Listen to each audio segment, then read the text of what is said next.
ngayong hapon sa tanan mga kasyagit sa kalibutan. So, may guest ako ngayon, ang nag-iisang sikat na teacher sa public school. Walang iba si Sir Rocky, ang nag-iisang vlogger ng national. So, halongkatin natin ang kanyang story. Siya ay isang teacher ng public school at siya ng vlogging. So, interview natin kung paano mo mapasama mo ang pag-teacher at sa pag-vlog din yung mga content mo. Kasi bilang isang teacher, so syempre busy kami sa pagtuturo. Pero may mga time talaga na nilalaan ko na makapag-vlog ako, pupunta ko sa ibang places. Kasi hindi naman ako nahihirapan kasi may motor naman ako. Tapos may driver. Kaya kapag may time, extra time, at wala akong ginagawa sa school, doon ako kumukuha ng tiempo. Kaya nakakapag-vlog talaga ako minsan. Nag-effort talaga ako para makagawa ko ng isa, dalawa, or content sa isang linggo. Ganun lang po ang ginagawa ko. Then, yung bang mga content mo sa mga vlog?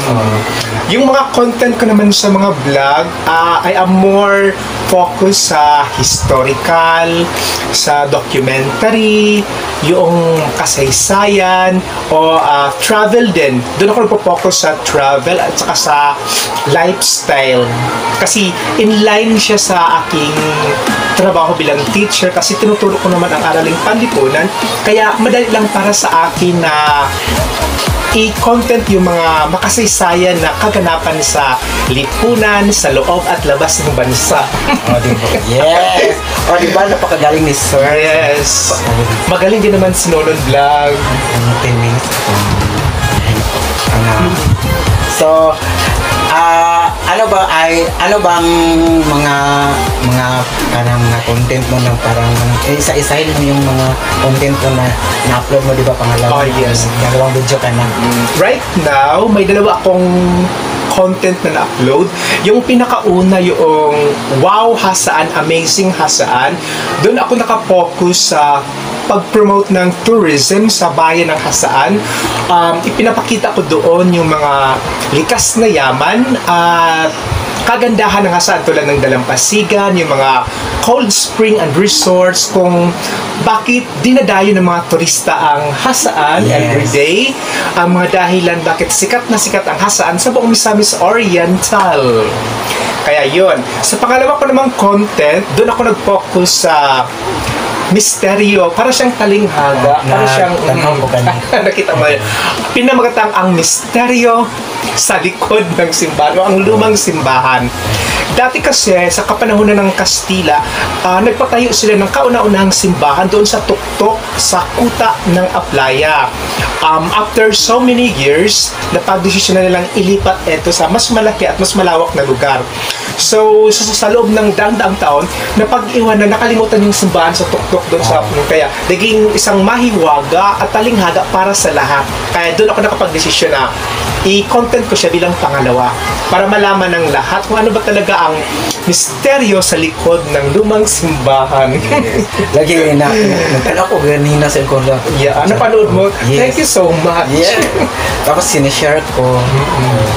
Tapos yung una pang yung kwento mo anong kwento mo nung yung Wow Hasaan. Tapos anong salian ko.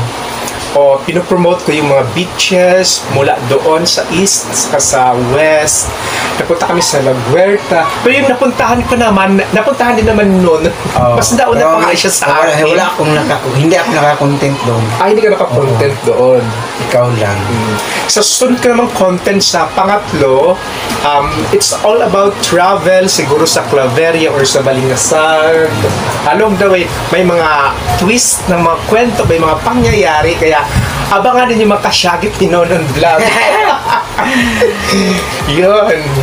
Then, ano po bang may mga di ba? May i-upload pa ka. Marami pa akong i-upload. Ang ginagawa ko lang kasi sa isang linggo, isang beses ako nag-upload ng content. Ang dandahan lang kasi baguhan pa kasi ako Pero tortes ka mo, paano man? Tortes ka mo edit. Oo, pinaghandaan ko talaga, pinag-aralan ko talaga paano ba mag-edit using, hindi pwede sabihin yung ano, diba, vlog editor. Oo. Wag na. Ah, pwede man. Sa akin naman, KineMaster yung ginagamit ko. Yeah. Tapos wala ka pa bang ano, mga chika sa mga aabangan nila ng mga exciting videos na ma-upload mo? Yes, sa Makashagit Nino ng vlog, aabangan nyo pa yung mga upcoming na i-upload ko ng mga videos about travel, about adventure. May content din ako about my decorations kasi maganda naman ako sa design, sa pag-decor ng stage. I am more inclined sa stage decor. Sa kung ano-anong mga palamote sa stage, doon din ako magaling. I-feature ko din yun sa aking mga future vlog.